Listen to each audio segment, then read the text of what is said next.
ರಾಶಿಯವರಿಗೆ ಹೋದ ಮಾಸ ಫೆಬ್ರವರಿ ಮಾಸದಲ್ಲಿ, ಮಾಘ ಮಾಸದಲ್ಲಿ ನಾನು ಹೇಳಿದ್ದೆ, ಸಾಲ ಭಯಂಕರ ಮಾಡ್ಕೊಂಡ್ಬಿಟ್ಟಿದ್ದೀರಾ. ಮಾನ ಮರ್ಯಾದೆ ಎಲ್ಲವನ್ನ ಬಿಟ್ಟು ಜೀವನ ಮಾಡೋಕೆ ನಿಂತ್ಬಿಟ್ಟಿದ್ದೀರಾ.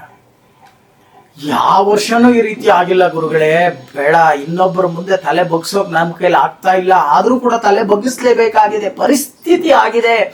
ಆರ್ಥಿಕ ಪರಿಸ್ಥಿತಿ ಬಹಳಷ್ಟು ಒತ್ತಡ ಅಂತಕ್ಕಂಥದ್ದು ಆಗ್ತಾ ಇದೆ. ಏನು ಮಾಡಬೇಕು ಅಂತಕ್ಕಂಥದ್ದು ಅರ್ಥ ಆಗ್ತಾ ಇಲ್ಲ.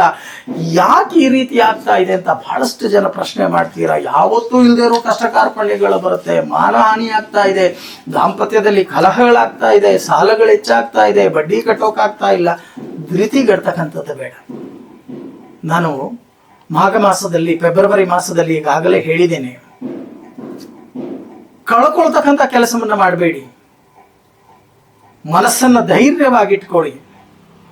ಧೈರ್ಯಂ ಸಾಹಸ ಲಕ್ಷಣಂ. ಕಷ್ಟ ಅಂತಕ್ಕಂಥದ್ದು ಮನುಷ್ಯನಿಗೆ ಬರದೆ ಮರಕ ಬರುತ್ತಾ? ಯೋಚನೆ ಮಾಡಿ. ಮನುಷ್ಯನಿಗೆ ಬರುತ್ತೆ ನಿಜ, ಅದನ್ನ ಆದಷ್ಟು ಧೈರ್ಯದಿಂದ ಸ್ವೀಕರಿಸಿ. ಇನ್ನೇನು ಅನುಕೂಲಗಳು ಬರ್ತಕ್ಕಂಥ ಸಾಧ್ಯತೆ. ಅಯ್ಯೋ ಗುರುಗಳೇ, ನೀವು ಆ ಥರ ಹೇಳ್ತೀರಾ, ನಮಗೆ ಪ್ರಾಣ ಹೋಗುತ್ತೆ ಸಾಲಗಾರರು ಬಂದಾಗ. ಇನ್ನೊಂದು ಕಡೆ ಮನಸ್ಸು ಸರಿ ಇಲ್ಲ, ಆರೋಗ್ಯ ಕೂಡ ಸರಿ ಹೋಗಲ್ಲ. ಕೆಲ ಜಾತಕದವರಿಗೆ ಕರ್ಮ ಸ್ಥಾನಾಧಿಪತಿ ನೀಚದಲ್ಲಿದ್ದರೆ ಆರೋಗ್ಯವೂ ಕೂಡ ನಾನಾ ರೀತಿಯ ಸಮಸ್ಯೆಗಳಾಗ್ತಕ್ಕಂಥ ಸಾಧ್ಯತೆ. ಹೇಳ್ಕೊಳಕ್ಕಾಗಲ್ಲ ಪಾಪ. ಹಾಗಾದ್ರೆ ಈ ಮಾಸ ಹೇಗಿರುತ್ತೆ? ಸುಳ್ಳನ್ನ ಹೆಚ್ಚಿಗೆ ಹೇಳಬೇಡಿ. ಮೊದಲು ಸುಳ್ಳು ಹೇಳುವುದನ್ನ ಬಿಡಿ.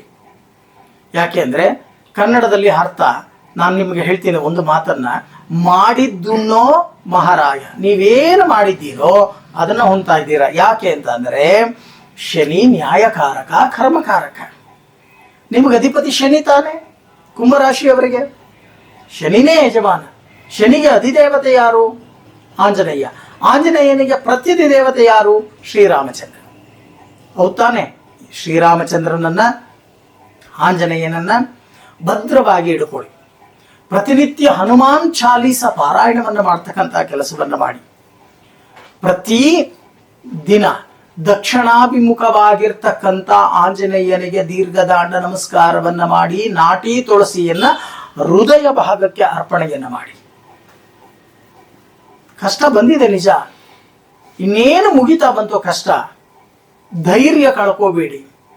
ಆ ಧೈರ್ಯದಿಂದ ಮುನ್ನುಗ್ತಕ್ಕಂಥ ಕೆಲಸವನ್ನ ಮಾಡಿ.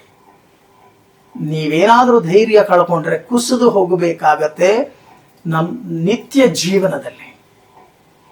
ಅದರಲ್ಲೂ ನೀವೇನಾದ್ರೂ ಕುಸಿದು ಹೋದ್ರೆ, ಕನ್ನಡದಲ್ಲಿ ಒಂದು ಗಾದೆ ಇದೆ, ಕುರಿ ಹಳ್ಳಕ್ಕೆ ಬಿದ್ದರೆ ಆಳಿಗೆ ಒಂದೊಂದು ಕಲ್ಲಂತೆ. ನೀವೇನಾದ್ರೂ ಒಂದು ಕಡೆ ನೀವು ಹಳ್ಳಕ್ಕೆ ಬಿದ್ದಿದ್ದೀರಿ ಅಂತ ಗೊತ್ತಾಯ್ತು ಅಂದ್ರೆ ಪ್ರತಿಯೊಬ್ಬರು ಕಾಲೆಳಿತಕ್ಕಂಥ ಕೆಲಸವನ್ನ ಮಾಡ್ತಾರೆ. ಇದು ಲೋಕ ರೂಢಿ ನಿಯಮ. ಧೃತಿಗೆಡ್ತಕ್ಕಂಥದ್ದು ಬೇಡ. ಧೈರ್ಯದಿಂದ ಮುನ್ನುಗ್ಗಿ, ಎಲ್ಲವೂ ಕೂಡ ಸರಿ ಹೋಗುತ್ತೆ. ಆರೋಗ್ಯದ ಕಡೆ ಗಮನವನ್ನು ಹರಿಸಿ. ಆದಷ್ಟು ಆಂಜನೇಯನನ್ನ ಹನುಮಾನ್ ಚಾಲೀಸ ಪಾರಾಯಣವನ್ನು ಮಾಡಿ, ಆಂಜನೇಯನನ್ನ ಪ್ರಾರ್ಥನೆ ಮಾಡಿ. ನಿಮಗೆಲ್ಲರಿಗೂ ಕೂಡ ಈ ಪಾಲ್ಗುಣ ಮಾಸದಲ್ಲಿ ಬರ್ತಕ್ಕಂಥ ಕಷ್ಟ ಕಾರ್ಪಣ್ಯಗಳು ಕಮ್ಮಿಯಾಗಲಿ, ಸುಖ ಜೀವನ ಪ್ರಾಪ್ತಿಯಾಗಲಿ, ಮಾಡಿರೋ ಸಾಲ ತೀರಿಸಲಿ ಅಂತ ಹೇಳಿ, ನಿಮ್ಮ ರಾಶಿಗೆ ಅಧಿಪತಿಯಾಗಿರ್ತಕ್ಕಂಥ ಶನಿಗೆ ಅಧಿದೇವತೆಯಾಗಿರ್ತಕ್ಕಂಥ ಆಂಜನೇಯನನ್ನ ನಾನು ಕೂಡ ಪ್ರಾರ್ಥನೆಯನ್ನು ಮಾಡ್ತೀನಿ.